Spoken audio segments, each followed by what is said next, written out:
Corre el año 1177. Imagina esto por un momento. Estás de pie junto a 500 caballeros exhaustos. Sus caballos echan espuma por la boca tras una marcha forzada que debería haber matado a la mitad de ellos. El sol de noviembre golpea con un calor antinatural, convirtiendo tu armadura en un horno personal. Tus exploradores acaban de regresar con noticias que hacen llorar a hombres adultos. No son 20.000 enemigos como temías, son 26.000. 26.000 de los mejores guerreros del Islam extendidos por el horizonte como una plaga de langostas. Las matemáticas de la aniquilación son simples, brutales y definitivas. 52 contra 1. No hay estrategia, no hay terreno ventajoso, no hay refuerzos en camino, solo hay muerte. Sin embargo, en 2 horas, 20.000 de esos guerreros estarán muertos. El ejército musulmán más poderoso, reunido desde la primera cruzada, dejará de existir. Un adolescente moribundo con las manos vendadas logrará lo que los comandantes veteranos llamaban imposible, lo que la ciencia militar decía que no podía suceder, lo que incluso Dios parecía haber prohibido. ¿Cómo es posible algo así? La respuesta comienza 3 años antes, cuando los médicos ya habían firmado la sentencia de muerte de un niño.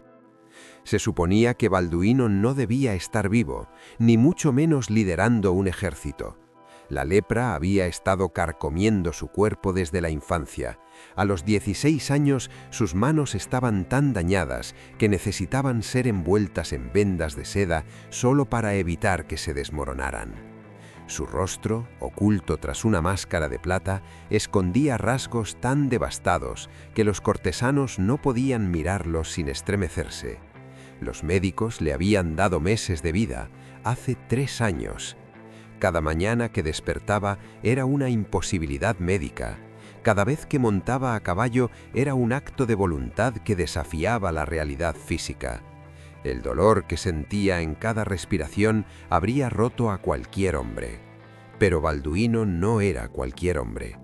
Frente a él estaba Saladino, la espada del Islam, un hombre que había unido el fracturado mundo musulmán mediante una combinación de genio militar y piedad genuina. A los 40 años comandaba un imperio que se extendía desde el Nilo hasta el Éufrates. Su tesoro contenía la riqueza de Egipto. Sus ejércitos habían aplastado a toda fuerza cristiana enviada contra ellos. Su sola reputación había provocado que guarniciones enteras se rindieran sin disparar una sola flecha. Mientras Balduino luchaba contra su propia carne en descomposición, Saladino comandaba más de 100.000 guerreros a lo largo de sus territorios. La dinámica de poder no solo era desequilibrada, era risible.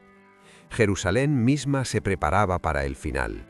Los barcos esperaban en los puertos de Acre y Tiro, cargados con las posesiones de nobles que sabían lo que se avecinaba. Ya estaban en marcha negociaciones secretas con comandantes musulmanes sobre los términos de la rendición. Las apuestas inteligentes decían que al reino de Jerusalén le quedaban semanas, tal vez días. Entonces llegaron las noticias que obligarían al rey moribundo a intentar lo imposible. Dentro del salón del trono de Jerusalén, el consejo de guerra había degenerado en un pánico apenas controlado. Balduino tuvo que ser llevado en una litera. Sus piernas ya no podían soportar ni siquiera su peso disminuido. El frío de noviembre, que debería haber proporcionado alivio, enviaba espasmos de agonía a través de sus nervios enfermos. Cada caballero en esa cámara sabía lo que los exploradores habían informado. Los 26.000 de Saladino se movían hacia el norte desde Ascalón, ignorando la fortaleza por completo, dirigiéndose directamente a Jerusalén. La guarnición de la ciudad contaba con menos de 1.000 hombres. La mayoría eran viejos, jóvenes o heridos. La aritmética era un asesinato.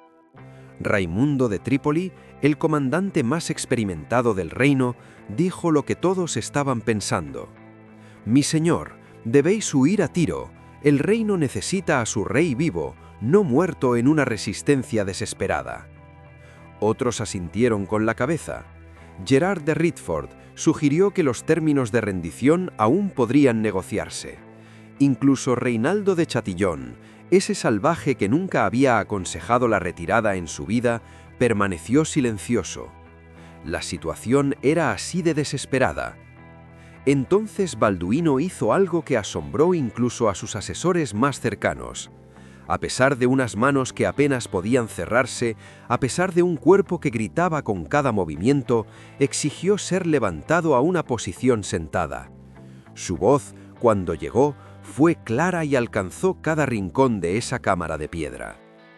«Caballeros, puede que muera mañana o en 10 años, pero moriré como viví, defendiendo este reino.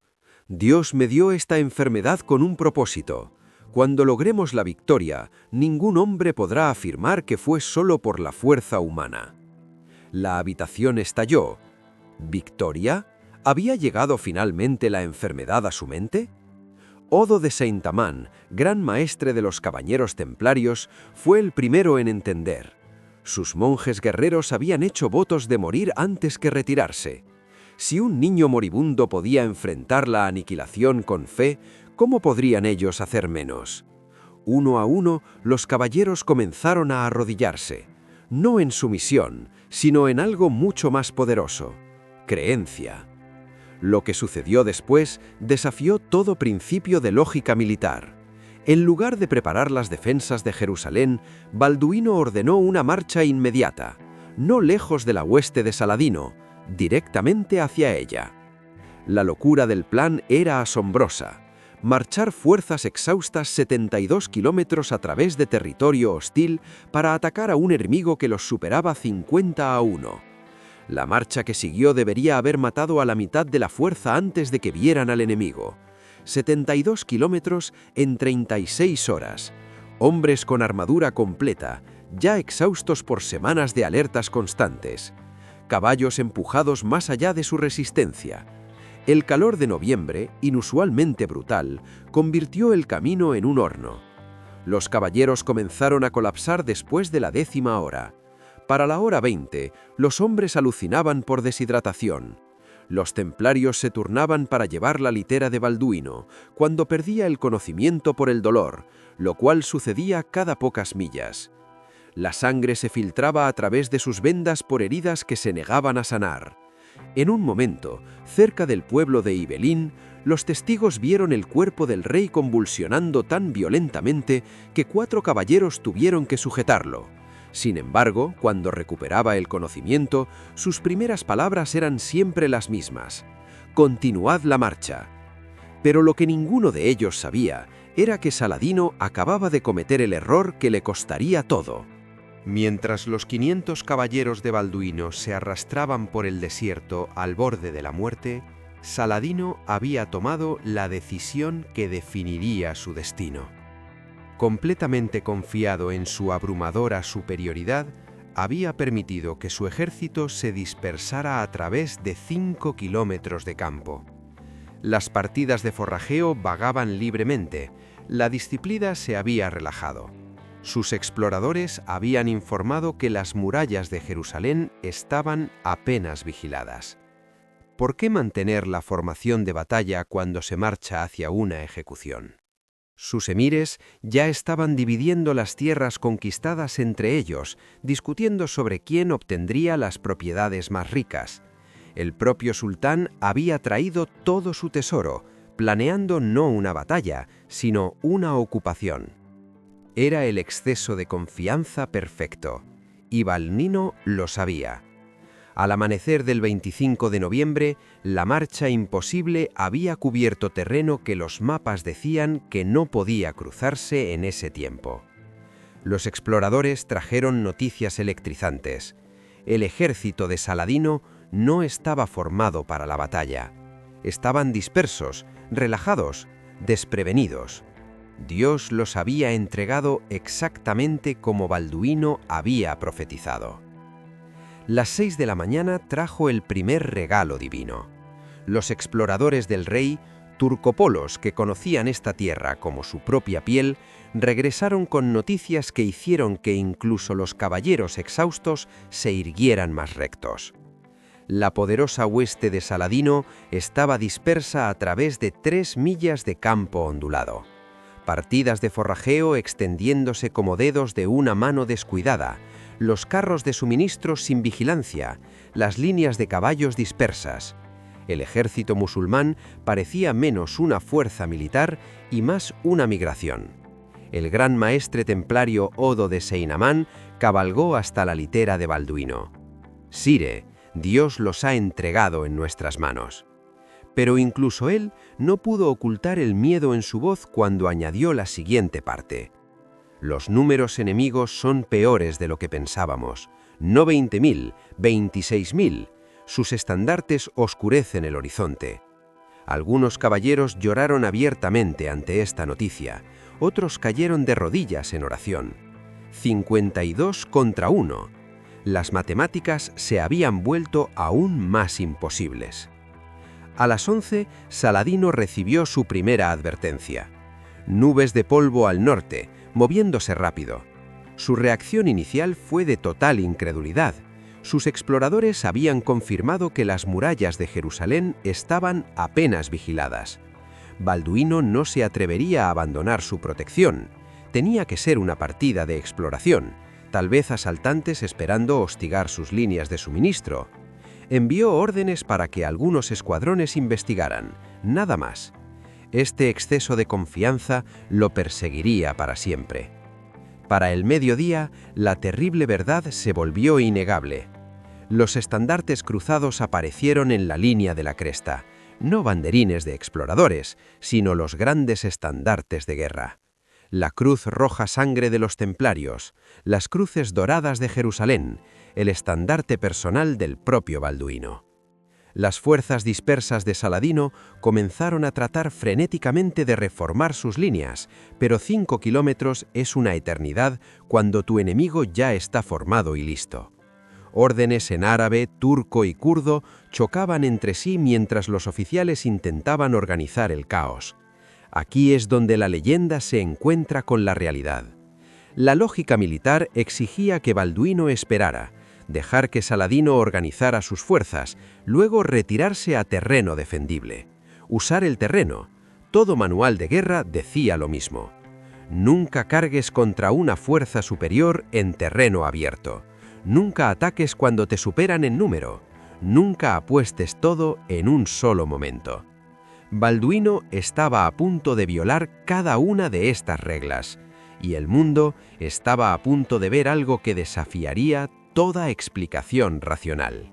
A pesar de una agonía que habría matado a la mayoría de los hombres, el rey leproso exigió ser levantado de su litera y colocado en su caballo de guerra. Los caballeros se apresuraron a atarlo a la silla, sus piernas inútiles, sus manos apenas capaces de agarrar las riendas. La sangre se filtraba a través de sus vendas, donde las correas cortaban la carne enferma. Sin embargo, cuando habló, su voz resonó a través de toda la línea cristiana. Caballeros, David enfrentó a Goliat con fe. Nosotros enfrentamos a 26.000 con Dios. La reacción del ejército musulmán nos dice todo sobre su conmoción. Los mamelucos de élite, guerreros que habían enfrentado a catafractos bizantinos y caballería nubia sin inmutarse, simplemente se congelaron. Por preciosos segundos no podían procesar lo que estaban viendo. 500 caballeros formando una formación de carga contra 26.000. No era guerra, era un suicidio masivo. El propio Saladino, observando desde su posición de mando, dejó caer su maza dorada. El mayor comandante militar de la época no podía comprender la locura que se desarrollaba ante él. Entonces Balduino notó algo que Saladino había pasado por alto. Las llanuras, aparentemente planas, estaban cortadas por una serie de barrancos invisibles desde la distancia, pero mortales para la caballería en huida. Lo que parecía terreno abierto era en realidad un laberinto que canalizaría a los hombres en retirada hacia zonas de aniquilación naturales. El joven rey había reconocido lo que la experiencia de Saladino había pasado por alto. Esos barrancos se convertirían en canales de muerte. «Locura», susurró Saladino, luego más fuerte a sus oficiales en pánico. «¡Formad líneas! ¡Formad líneas!». Pero formar líneas de batalla de partidas de forrajeo dispersas lleva tiempo. Tiempo que Balduino no les iba a dar. A las 2 en punto, el rey leproso levantó su mano vendada, la señal por la que sus caballeros habían estado prezando. 500 lanzas bajaron a posición de carga. Y entonces comenzó. El sonido fue como montañas colisionando, un truendo que hombres a 8 kilómetros de distancia afirmaron haber escuchado. La cuña templaria, 80 caballeros formados en una lanza humana, se estrelló contra el centro musulmán a medio formar a todo galope. En esos primeros segundos, 300 mamelucos simplemente dejaron de existir, aplastados bajo cascos calzados de hierro o atravesados por lanzas de madera de fresno de 4 metros que perforaban la cota de malla y la carne como si fuera pergamino. Pero el verdadero shock no fue el impacto, fue lo que siguió. En lugar de girar y alejarse tras la carga, doctrina estándar de caballería, los templarios hicieron lo impensable. Siguieron adelante, adentrándose más en las filas musulmanas, como una hoja buscando un corazón. Detrás de ellos, los 420 caballeros seculares de Balduino golpearon en una segunda oleada, explotando la brecha abierta por los monjes guerreros. La carga cubrió 270 metros en menos de un minuto. 500 jinetes acorazados moviéndose como una avalancha, su grito de batalla, Deus Vult, ahogando las órdenes desesperadas de los comandantes musulmanes. A 450 metros, las flechas musulmanas comenzaron a caer como lluvia. Caballeros cayeron, caballos gritaron y rodaron. Pero la carga nunca vaciló. A 180 metros, el terror total de lo que se avecinaba quedó claro para las filas frontales musulmanas. Estos no eran solo caballeros. Eran fanáticos, hombres que creían que la muerte en batalla garantizaba el paraíso. Los templarios, especialmente, con su estandarte blanco y negro ondeando sobre sus cabezas, venían como demonios del infierno cristiano. Las 2:15 trajeron el primer momento imposible. El centro de Saladino, 8000 de la mejor caballería del Islam, comenzó a ceder. No a retirarse, a ceder. Como una presa agrietándose bajo presión. Los comandantes musulmanes no podían creer lo que veían sus ojos. ¿Cómo podían 500 caballeros exhaustos estar empujando hacia atrás a 16 veces su número? La física no funcionaba, las matemáticas eran imposibles. Sin embargo, estaba sucediendo, y lo que vendría después desafiaría incluso la creencia de los que estaban presenciándolo. Los caballos cruzados, exhaustos por su marcha forzada, deberían haber estado fallando. En cambio, lucharon como criaturas poseídas. Los caballos de guerra mordían y pateaban, sumándose a la carnicería.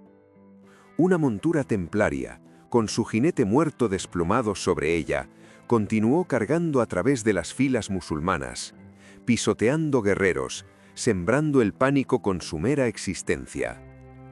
La bestia finalmente colapsó tras recibir 17 flechas, pero no antes de que su alboroto hubiera roto un escuadrón entero. Las 2:30 vieron el pánico comenzar su mortal trabajo. Un regimiento mameluco en el ala izquierda de Saladino, viendo colapsar el centro, comenzó a retroceder. En la batalla, la vacilación es contagiosa. En minutos, la deriva hacia atrás se convirtió en una corriente. Las órdenes se convirtieron en gritos. La formación se disolvió en caos. Lo imposible estaba sucediendo. 26.000 guerreros estaban siendo derrotados por una fuerza a la que superaban en número 52-1. Pero entonces llegó la jugada maestra de Balduino. Sus 3.000 soldados de infantería, ocultos en terreno muerto durante la carga de caballería, aparecieron repentinamente en el flanco musulmán. El impacto psicológico fue devastador. Para las fuerzas ya sacudidas de Saladino, parecía que los ejércitos cruzados estaban materializándose de la nada. Gritos de «estamos rodeados» se extendieron por las filas musulmanas. Un sinsentido militarmente. Los cristianos seguían siendo superados en 8-1. Pero el pánico no calcula probabilidades. El propio Balduino, atado a su silla, sangrando por heridas reabiertas por el estrés, levantó su espada. El gesto era imposible. Sus manos enfermas no deberían haber sido capaces de agarrar la arma. Sin embargo, toda crónica, cristiana y musulmana por igual, lo registra. El rey leproso lideraba desde el frente. Las 2:45 marcaron el momento en que la batalla se convirtió en masacre. Mientras las fuerzas musulmanas intentaban huir, descubrieron el genio táctico de Balduino.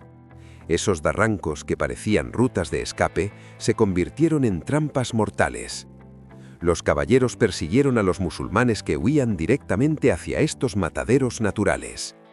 Los gritos resonaban desde el interior de esos canales de tierra. El sonido del estalo contra la carne. El pánico de hombres atrapados sin escapatoria. Los barrancos se convirtieron en embudos de muerte, donde la superioridad numérica no significaba nada, donde 500 podían matar a miles. Y entonces, a las 3 sucedió algo que incluso los cronistas musulmanes llamaron castigo divino.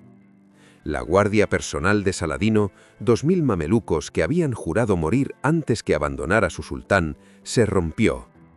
Estos eran hombres que habían enfrentado a la caballería mongola sin inmutarse, que llevaban sus cicatrices como reliquias sagradas, que habían conquistado desde Egipto hasta Siria sin conocer la derrota. Sin embargo, enfrentados a templarios que luchaban como hombres viendo el paraíso, corrieron. La visión destrozó lo que quedaba de la moral musulmana. Si la guardia de élite huía, ¿qué esperanza tenían los soldados comunes? El propio Saladino, viendo desintegrarse su ejército invencible, tomó una decisión que lo perseguiría para siempre. Abandonando su caballo de guerra, demasiado lento para escapar, montó un camello de carreras. La visión de su sultán huyendo en un animal de carga destruyó la última resistencia musulmana. Su armadura dorada brilló bajo el sol de la tarde mientras desaparecía en el polvo, dejando atrás un ejército que había dejado de existir como fuerza de combate. Las 3:30 vieron la persecución convertirse en aniquilación total. Los caballeros cruzados, con la sangre hirviendo, persiguieron a los musulmanes que huían durante kilómetros. La matanza fue mecánica, eficiente, horrible. Lanzas rotas usaron espadas. Espadas desafiladas usaron mazas. Algunos templarios, habiendo perdido sus armas, golpearon a los enemigos hasta la muerte con sus cascos. El suelo mismo se volvió resbaladizo por la sangre. Pero lo que sucedió en esos barrancos fue algo que los testigos nunca olvidarían. Esos barrancos que Balduino había identificado se convirtieron en osarios. Los musulmanes caían en capas, los muertos amortiguando a los moribundos asfixiándose bajo más muertos. Algunos barrancos se llenaron literalmente de cuerpos, creando puentes de carne. Otros intentaron cruzar pisando sobre sus propios camaradas caídos. El peso hacía que los cuerpos inferiores explotaran, cubriendo a los que pasaban con sangre y vísceras. El horror era indescriptible. Los caballeros cruzados se paraban en los bordes de estos canales naturales, usando lanzas para ensartar a los que intentaban trepar. Era como pescar en un barril. Cada movimiento de lanza encontraba carne. Los gritos en árabe suplicando piedad se mezclaban con oraciones desesperadas a Alá. Pero los templarios no mostraron misericordia. Sus votos eran claros: nunca retroceder, nunca rendirse, nunca mostrar piedad a los ejércitos del Islam. Y ese día cumplieron cada palabra. Los historiadores modernos todavía no pueden explicar esta parte. cómo mantuvieron la persecución 500 caballeros exhaustos durante 2 horas, cómo encontraron fuerza los caballos cercanos a la muerte por la marcha para alcanzar a la caballería musulmana fresca. Los cronistas cristianos tenían una respuesta: la fuerza de Dios fluía a través de ellos. Los cronistas musulmanes, horrorizados, estuvieron de acuerdo. Esto era un castigo divino. Ibn al-Athir escribió que Alá había apartado su rostro de nosotros ese día. Las 4 trajeron escenas que persiguen los registros históricos. La persecución solo terminó cuando los caballeros cruzados finalmente colapsaron, sus poderosos corazones cediendo después de lograr lo imposible. Animales que habían dado todo lo que tenían y más. El propio Balduino había luchado a pesar de una agonía que desafía toda descripción. Los caballeros juraron más tarde que vieron lágrimas de sangre filtrándose por debajo de su máscara de plata. Su cuerpo enfermo literalmente lloraba por el esfuerzo. Sin embargo, su voz nunca vaciló, gritando aliento, dirigiendo la matanza con brillantez táctica, viendo patrones donde otros veían caos. Para las 4:30, los muertos musulmanes alfombraban el campo a lo largo de 5 kilómetros. Los cuerpos atascaban los barrancos con 6 metros de profundidad. Armas abandonadas cubrían el suelo como semillas de hierro. Los estandartes que ondearían antes del mayor ejército del Islam yacían pisoteados en un marro hecho de polvo y sangre. Los números asombran aún ahora. De 26.000 guerreros que despertaron esa mañana, menos de 2.000 vieron el atardecer. 20.000 musulmanes muertos. Los cruzados perdieron 100 hombres. Grandes pérdidas de solo 3.500 involucrados, pero nada comparado con la catástrofe islámica. Las ganancias materiales inmediatas desafiaban el cálculo. El ejército de Saladino había llevado riqueza para sostener una larga campaña: oro, armas, caballos, suministros para 26.000 hombres. En 3 horas todo se convirtió en propiedad cruzada. Solo los templarios capturaron suficiente equipo militar para equipar cada fortaleza cristiana en el Levante. Más importante aún, capturaron el cofre de guerra de Saladino. Toneladas literales de oro destinadas a pagar a su ejército. En una tarde, el reino en bancarrota de Jerusalén se volvió solvente. Balduino, permitiendo finalmente ser bajado de su caballo, colapsó inmediatamente. Los caballeros corrieron para apoyar a su rey moribundo, pero él los apartó, insistiendo en un acto final. Allí, en ese campo de muerte, el rey leproso dirigió a su ejército exhausto en oración: Non nobis Domine, non nobis, sed nomine quo da gloriam. No a nosotros, Señor, no a nosotros, sino a tu nombre, da gloria. La visión de 500 asesinos empapados de sangre, arrodillados en oración, rodeados por 20.000 cadáveres, impactó incluso a los guerreros endurecidos como algo surrealista, algo más allá de la comprensión humana. La humillación de Saladino fue completa. El hombre que nunca había conocido la derrota llegó a El Cairo con menos de 2.000 sobrevivientes. Su camello de carreras le salvó la vida, pero destruyó su reputación. Los guerreros huyendo en animales de carga no inspiran lealtad. Mientras el sol se ponía sobre ese campo empapado de sangre, lo imposible se había convertido en historia.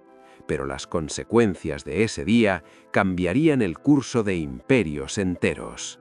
Las implicaciones estratégicas fueron asombrosas. La base de poder de Saladino en Egipto casi colapsó por la derrota. Siria cuestionó su lealtad. La cuidadosa alianza que había construido durante décadas se resquebrajó en una sola tarde. Los historiadores militares calculan que a Saladino le tomó 10 años reconstruir una fuerza comparable a la que Balduino destruyó en 3 horas. 10 años. Los estados cruzados, a los que se les concedió este indulto milagroso, ganaron un tiempo que nunca se habían atrevido a esperar. Tiempo para fortificar, tiempo para negociar, tiempo para pedir ayuda a Europa.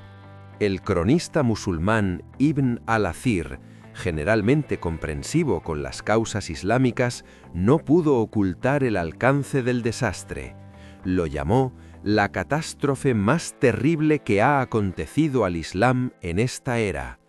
Otro escribió simplemente: Dios apartó su rostro de nosotros ese día.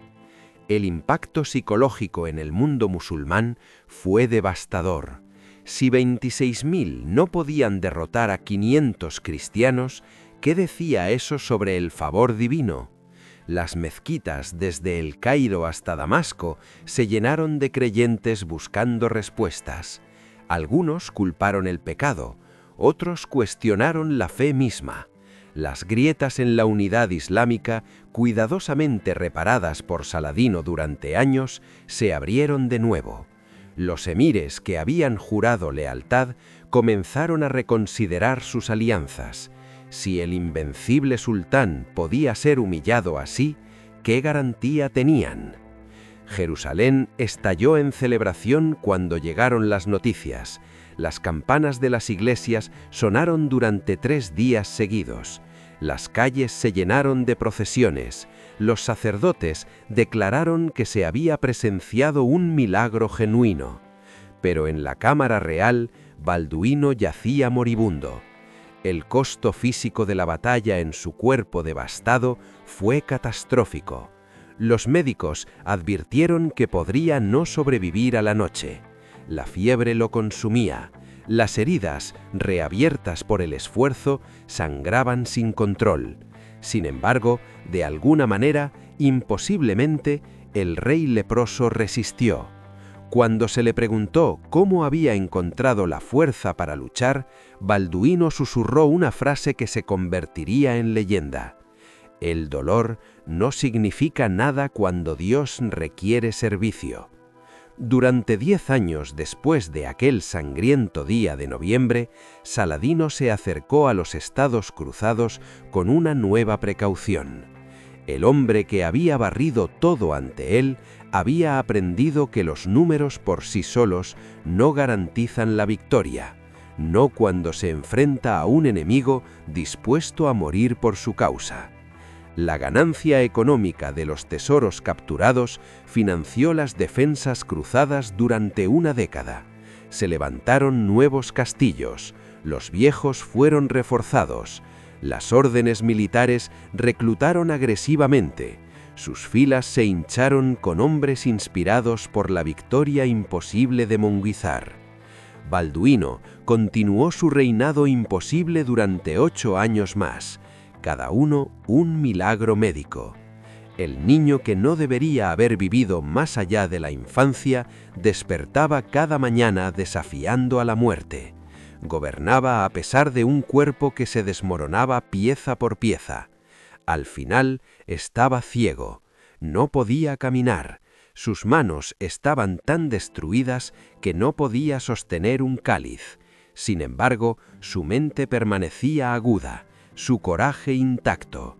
Cuando finalmente murió, en 1185, a la edad de 24 años, el propio Saladino supuestamente dijo algo que revela el terror que ese joven rey había inspirado. Temía a ese hombre más que a cualquier ejército. Pero la trágica ironía golpea con fuerza. Solo 2 años después de la muerte de Balduino, Saladino reconquistó Jerusalén. Sin el liderazgo inspirado del rey leproso, los estados cruzados se desmoronaron. El reino que Balduino había salvado con 500 caballeros no podía sobrevivir sin él.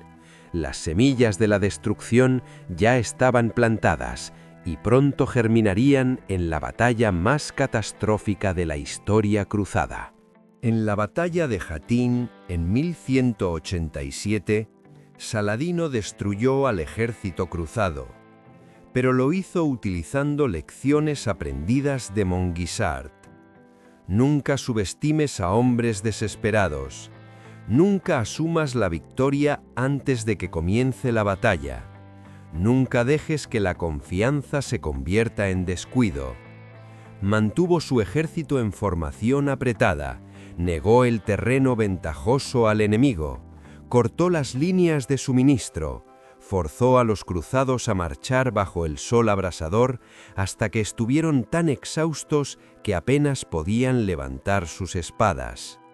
Entonces, y solo entonces, atacó. Los templarios y hospitalarios, rodeados en los cuernos de Jatín, lucharon hasta el último hombre, fieles a sus votos hasta el final. Pero sin Balduino para inspirarlos, sin ese joven rey moribundo cuya mera presencia hacía creer a los hombres en milagros, no fue suficiente. Jerusalén cayó el 2 de octubre de 1187. Las campanas que habían sonado en celebración tras Monguisart ahora guardaban silencio. Las procesiones de júbilo se convirtieron en columnas de refugiados. El reino que había sido salvado por un acto de fe imposible, finalmente sucumbió a la realidad matemática. Las academias militares modernas todavía estudian Monguisart como el ejemplo supremo de guerra psicológica. Balduino entendió algo que Saladino pasó por alto en aquel noviembre de 1177.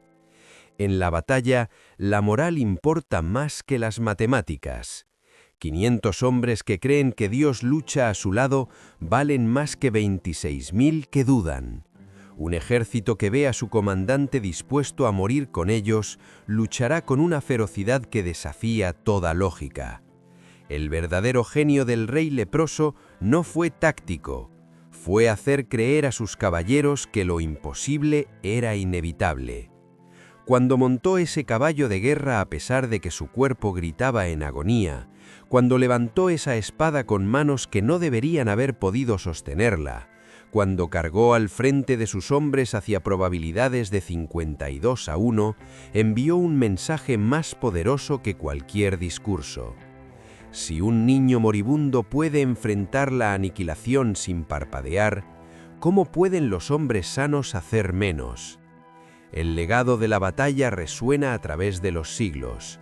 Cuando Churchill habló de su hora más gloriosa, cuando se recuerda a los 300 espartanos que defendieron las Termópilas, cuando cualquier resistencia desesperada tiene éxito contra probabilidades abrumadoras, vemos la sombra de Monguisart. Permanece como prueba de que a veces, solo a veces, el coraje cuenta más que los números. Pero hay algo más profundo aquí, algo que tanto las fuentes cristianas como musulmanas no pueden explicar completamente. Ambos bandos coinciden que algo sobrenatural ocurrió ese día. ¿De qué otra manera explicar que 500 derroten a 26.000? ¿De qué otra manera entender caballos exhaustos superando a frescos?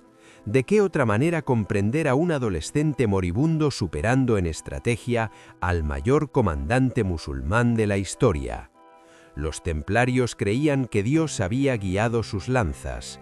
Los musulmanes creían que Alá los había castigado por sus pecados.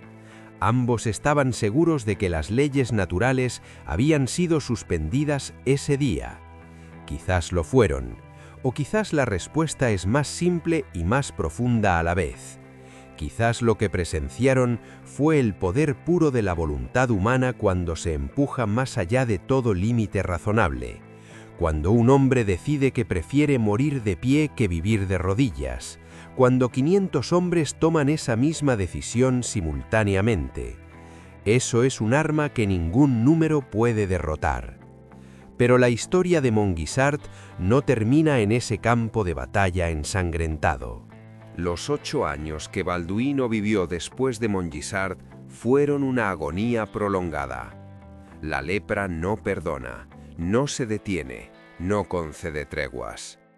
Cada día que el rey despertaba era otro día robado a la muerte. Cada decisión que tomaba tenía que ser filtrada a través del dolor constante que habría vuelto loco a cualquier otro hombre. Sus manos, una vez capaces de sostener una espada el tiempo suficiente para inspirar a un ejército, se convirtieron en garras inútiles.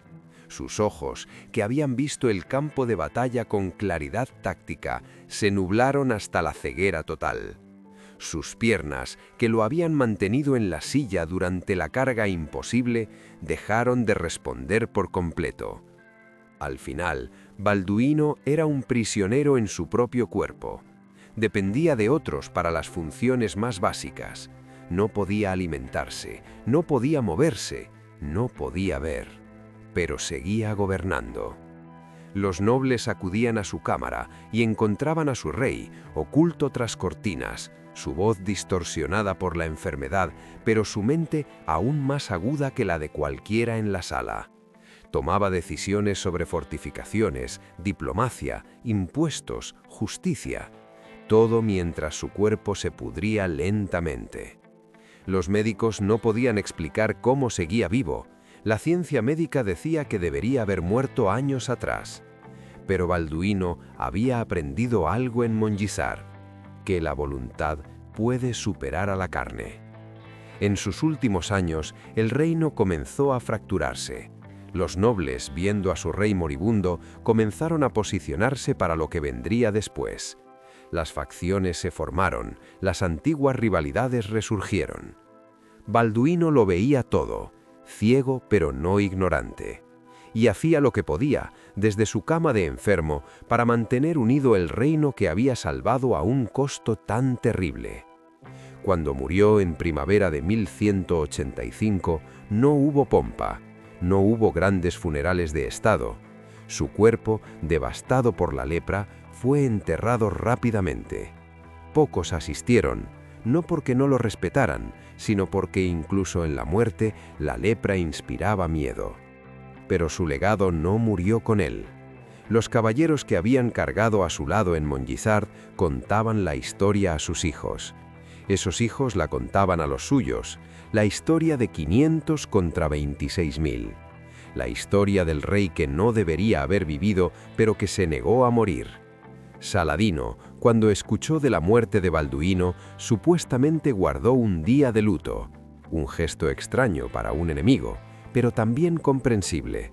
Había enfrentado a muchos comandantes cristianos, algunos valientes, otros cobardes, algunos brillantes, otros incompetentes, pero nunca había enfrentado a nadie como Balduino, el joven rey que había convertido su propia enfermedad en un arma psicológica, que había hecho que su debilidad física pareciera una fortaleza espiritual, que enseñó a Saladino que la verdadera grandeza no está en la crueldad, sino en la magnanimidad.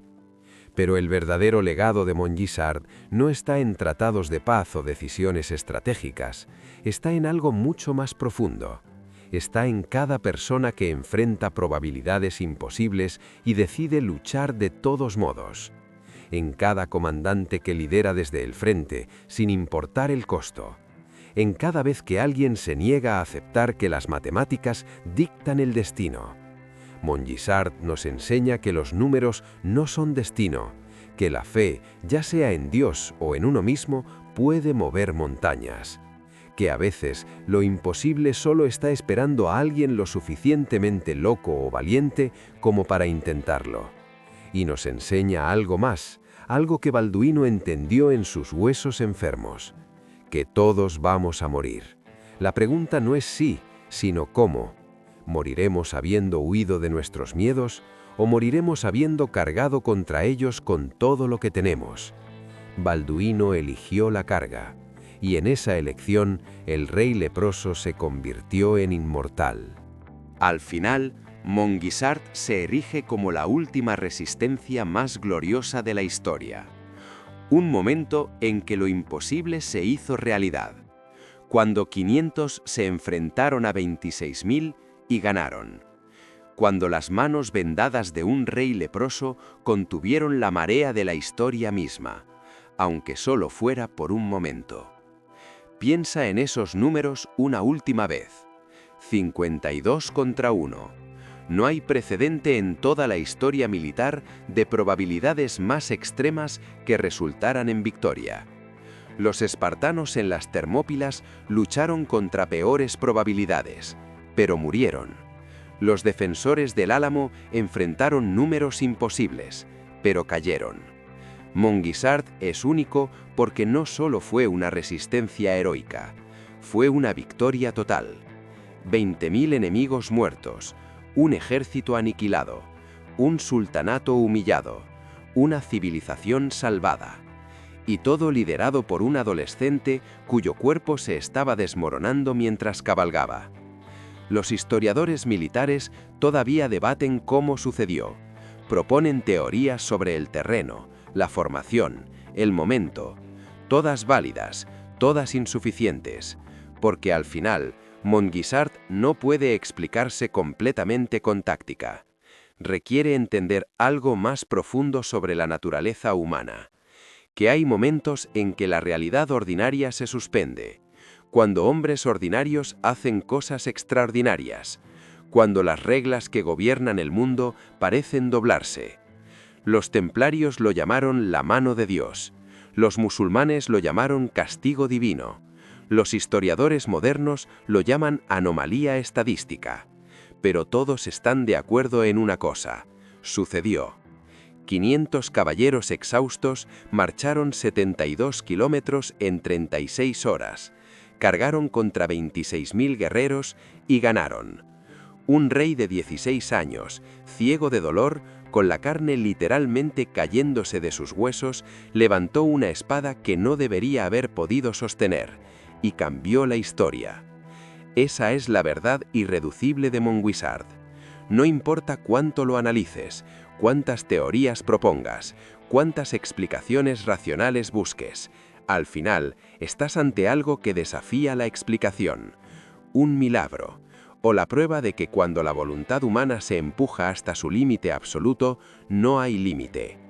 Balduino vivió solo 8 años más después de ese día, pero en esos 8 años llevó el recuerdo de Monguisart como un escudo. Cuando el dolor era insoportable, recordaba que había cabalgado a través de dolor peor. Cuando las decisiones eran imposibles, recordaba que había tomado la decisión más imposible de todas. Cuando la muerte llamaba, recordaba que ya había mirado a la muerte en ese campo y la muerte había parpadeado primero. El 25 de noviembre de 1177 no fue solo una batalla, fue una declaración de que el espíritu humano no puede ser cuantificado, que el coraje no sigue las reglas de las matemáticas, que a veces, solo a veces, la fe mueve más que los ejércitos. Los templarios que sobrevivieron a Monguisart llevaron esa verdad consigo por el resto de sus vidas. La contaron a sus hijos, quienes la contaron a los suyos. La historia se extendió desde Jerusalén hasta Europa, se convirtió en leyenda, se convirtió en mito, pero nunca dejó de ser verdad, porque cada palabra de esto sucedió, cada carga imposible, cada gota de sangre, cada momento en que la realidad parecía suspenderse, todo real, todo documentado por ambos lados, todo imposible, todo cierto.